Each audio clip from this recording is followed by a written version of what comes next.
Hi, welcome back. You know what we do here at Salacious Spoon. We like to celebrate food holidays, and find ways to elevate food. So this time we have something very fun and very sweet and very delicious coming up.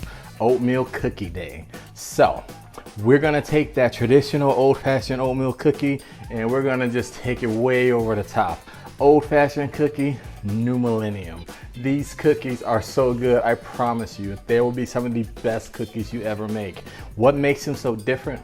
We're gonna take the oatmeal, and instead of just using regular flaked oats, rolled oats, we're going to take those oats, get them in a blender for a couple of seconds and turn this out of a flour. In addition, we're gonna use maple sugar instead of granulated sugar. Oh, you know how I love me some maple sugar, right? And we're gonna add some with walnuts because some people like nuts and some without. But we're also going to use raisins that we soaked in something a little special. You'll find out as you watch the video, and stay tuned to the end because I'm going to show you that last finishing touch that really takes these cookies to just this magical bite. So many things are going to be going on. You're going to be like, God, that's a great cookie. I promise you will. So keep watching. And if you like what we got going on here at Salacious Spoon, please, I'd love you to click that subscribe button. That way you'll get notified, a notified little alert button there. You'll get notified about new videos whenever they're coming out. If you have any comments, please share. Always like your comments. Always want your feedback. We're trying a new video process today, so I'm gonna have a video hooked to me so you kind of see me kind of live action. I hope it works out, but I am excited about it. I want to take you along on this journey with me, so let's get started and let's have some fun.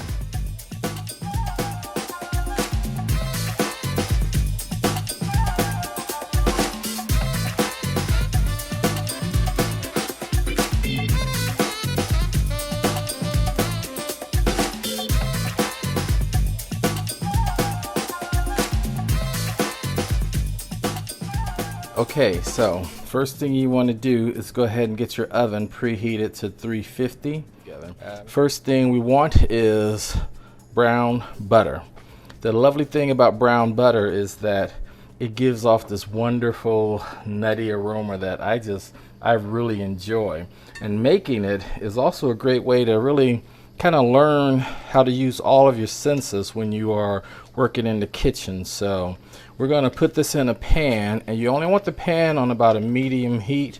You don't want it on a high heat setting because butter can go from brown to burnt quickly. So keep an eye on it. You're going to put it in the pan, a medium heat setting. You'll hear it. And this is what I mean by using all the senses. It's kind of awesome when you think about it. When butter first starts melting, it bubbles up and you hear all that sizzling from the bubbling.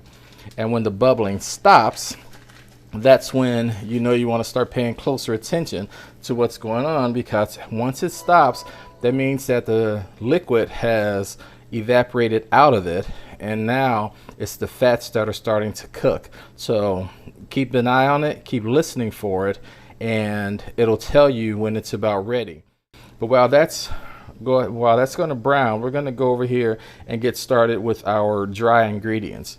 One of the things about baking cookies is that you get your dry ingredients and your wet ingredients, and you want to put them together.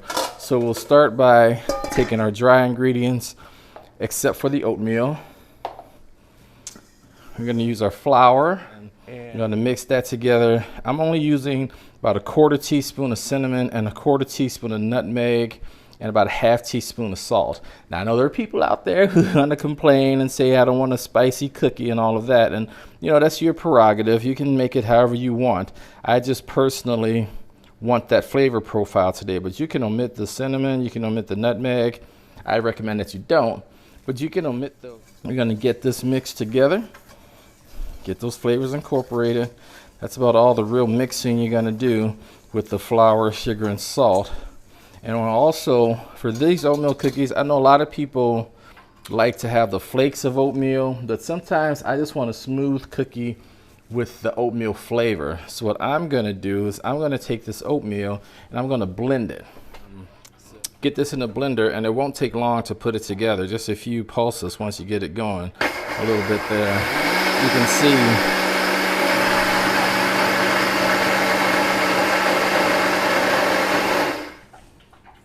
So really that was about 10-15 seconds at the most. And you can see just how fast it turns into a nice powder. So I don't have the flakes. I want a smooth, soft. I don't want a cakey cookie. So we're gonna do it. Now you can tell the bubbling has really stopped. And look at that browning there.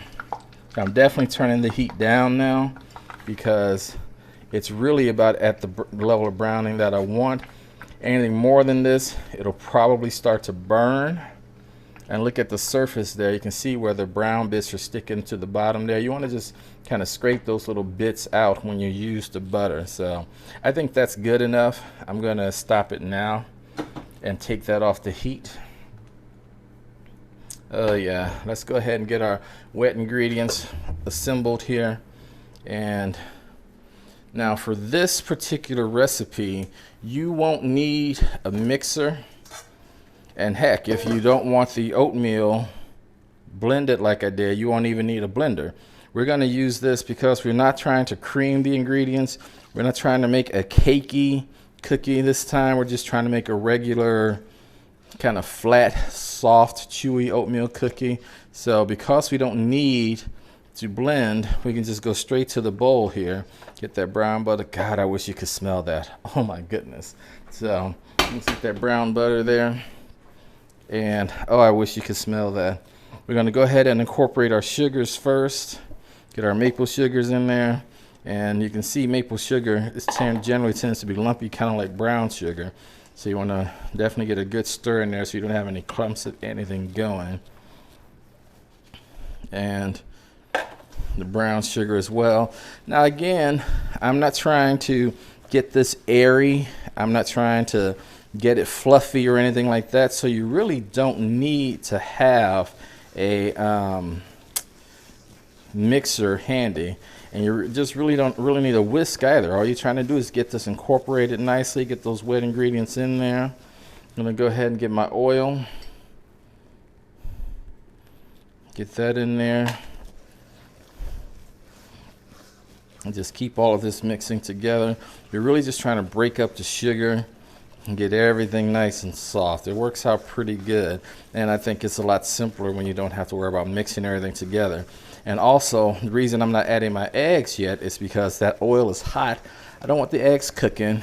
I just want the eggs to mix in there. So this will help cool off that butter and get everything more to a more room temperature environment. Get my extract in there.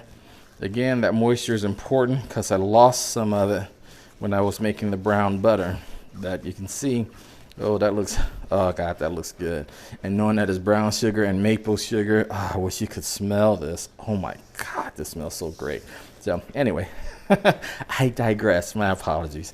I get so excited sometimes. So we're going to get our eggs in here, and just a couple of eggs.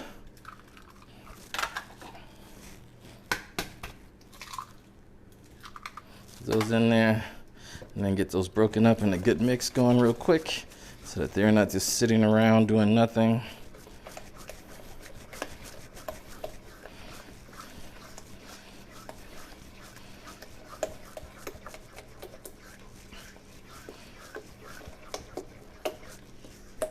I have a nice bit of wet ingredients going here. At this point, it's time to get that flour in here and start getting that incorporated into this mixture.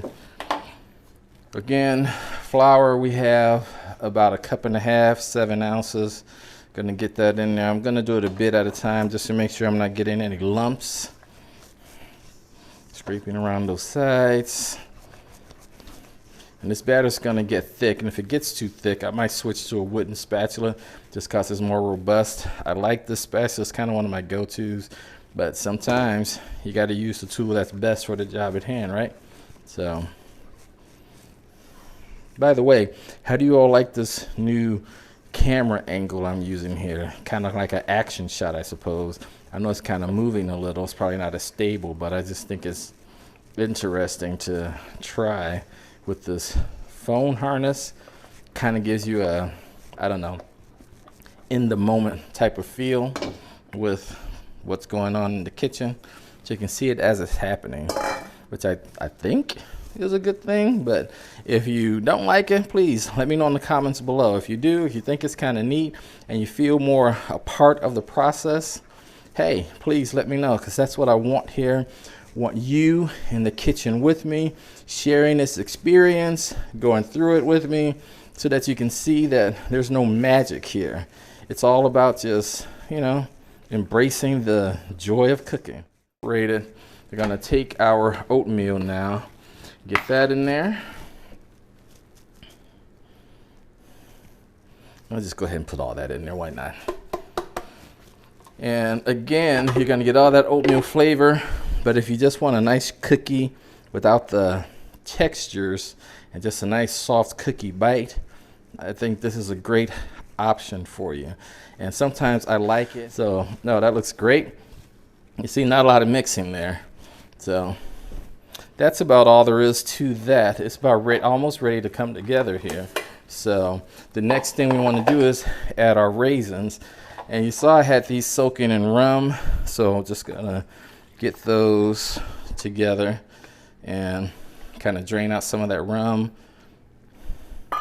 just to add a little bit of, hey, you know, rum. You don't have to use 1.5 cups of raisins. I just know if I'm eating an oatmeal raisin cookie, there's two things I want to taste. I want to taste oatmeal and I want to taste raisins. So if I just wanted an oatmeal cookie, well, you know, that's what I'd have. But if I say I want an oatmeal raisin cookie, I want to know there's raisins in there. And believe me, with this recipe, you're going to know there are raisins in every bite, because, you know, here at Salacious Spoon, it's all about teasing your tongue. It's all about getting you in there. So those cookies here, these are about ready. They are all incorporated. My oven is all heated up, and all we have to do now is get these scooped on a pan and get them in the oven for about 8 to 10 minutes. You want to keep an eye. We're going to scoop these out. Got to do one sheet at a time. Excuse me. You're going to do one sheet at a time in the oven, middle rack, 350, 8 to 10 minutes. And the reason we're only going to do one at a time is because we want to have a nice uniform kind of cooking. And if you're not sure about your oven, well, this kind of helps ensure that you're going to get uniform cooking across each cookie. So let's get this tray in the oven. And then we'll get our timer going. Sorry about that. There you go. Those are in the oven now. Now, while those first batches are cooking, we're gonna go ahead and add some nuts to this. Now I'm using about a 1/2 cup of chopped walnuts. You can use whatever. We're going to take those now. I think those are incorporated pretty good. Yeah, pretty good. Let's go ahead and get these plated. Let's go ahead and smash these down a touch.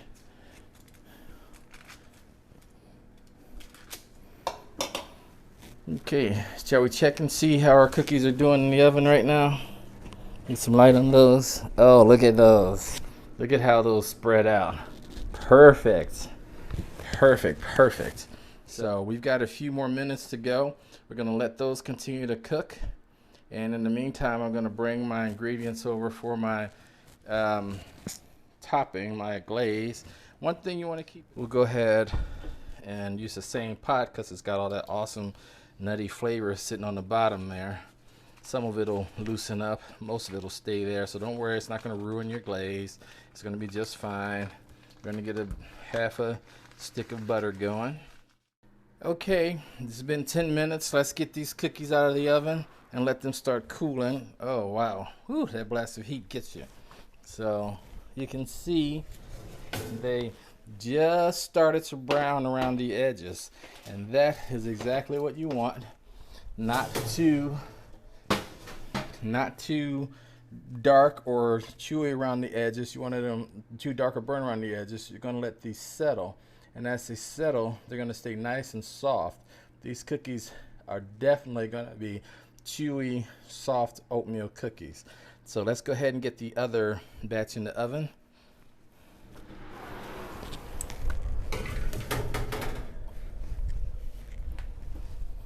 and we'll visit those in another 10 minutes as well. In the meantime, while that's going, we're gonna go ahead and get our confectioner's sugar glaze made. Sorry, it's kind of noisy. I'm using a pastry bag here. I like to pipe glaze as much as I can. I just think it gives me a more consistent result when I'm cooking with it. So we're gonna feed this in, and simple way to do that, to put that in down there. Now you know where you're gonna go, and feed this on. I'm using a thin tip today because I don't want a lot of icing to come out, so I'm using a sort of thinner tip, and squeeze that in place. That holds it on there. Get a nice little tip there. You can get these from your local craft store or from Amazon, and a simple way to fill your pastry bag is to just feed it over a cup, and once you're ready for whatever product you're putting in there, you can just drop it right in. So you got melted butter. This confectioner sugar, you're gonna find it falls apart quickly once it hits liquid. So you're gonna just feed all of that in there. Kind of stir it gently so you don't have a whole mound of craziness going on in there. And we can just go ahead and add our milk. And you see how it falls apart almost instantly the second liquid hits it. It turns into a glaze so fast. That's the thing about confectioners. You don't have to do a lot of work with it. It's going to do the work for you. Put in our maple. It's going to give this a darker kind of color. And it's just a matter of whisking it till it's smooth. So the thing you want to do is just give it a good whisk. I apologize for some of that earlier video. I'm sure it was very shaky for you, and you're like, what in the world? But you just want to whisk it till it's smooth. You can see there are no lumps in there. All you got is those flecks of brown butter, which is just going to add a nice little dimension to this glaze. And again, I don't want it to dry out, so I'm going to immediately get it into a cup here in my pastry bag, in this cup here, so that they don't dry out on me. We definitely don't want that glaze to harden while we wait to take care of the cookies. So we're gonna get this in here, just scoop that all in there. Let that magic just rest until we're ready for it.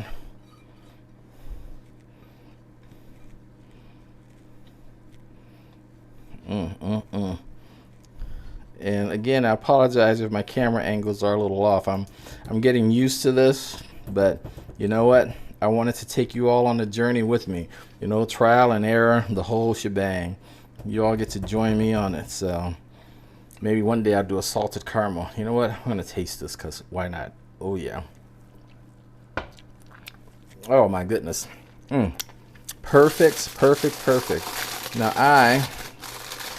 I'm going to just seal this up for now, because I do not want it to, again, air is the enemy of this. So I'm going to just seal that up and let it rest until I'm ready for it. Okay, so our oatmeal raisin walnut cookies are ready. So we'll bring these out, and oh yeah, wow. Ooh, you can smell those walnuts. Wow, that lovely extra bit of nutty goodness. Look at that. Oh yeah, look at how they toasted some of those even on the top there. That's perfect. So we're gonna let those cool. Again, you see the edges just starting to brown. That's what you want for a chewy cookie, so they're not too dry and they don't overcook. We're gonna let those cool as well for a few minutes. Then we'll glaze them all together. Take them on a test drive. Oh yeah. These have had a chance to cool. And all we have to do now is just get a little glaze on them. You'll see I put the cookie sheets underneath the pans just to catch that glaze so they don't get all over the place. And I've had the glaze sitting in the cup so that it doesn't dry out. We'll just pipe these on however you want it. Circles, swirls, stripes, whatever. Have a good time with it. So let's get some cookies piped up, shall we?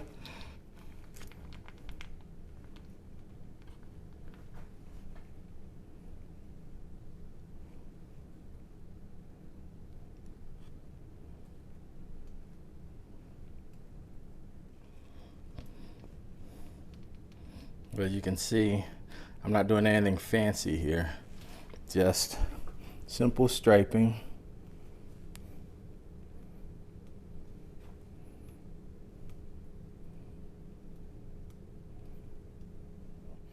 We're gonna glaze these last couple of cookies, and then we are going to have that wonderful first bite.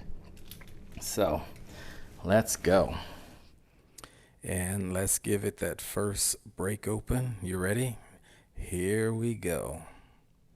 And look at that. Perfect, cooked through, delicious oatmeal raisin cookie. Give it a try. You won't regret it, I promise. Thanks for watching.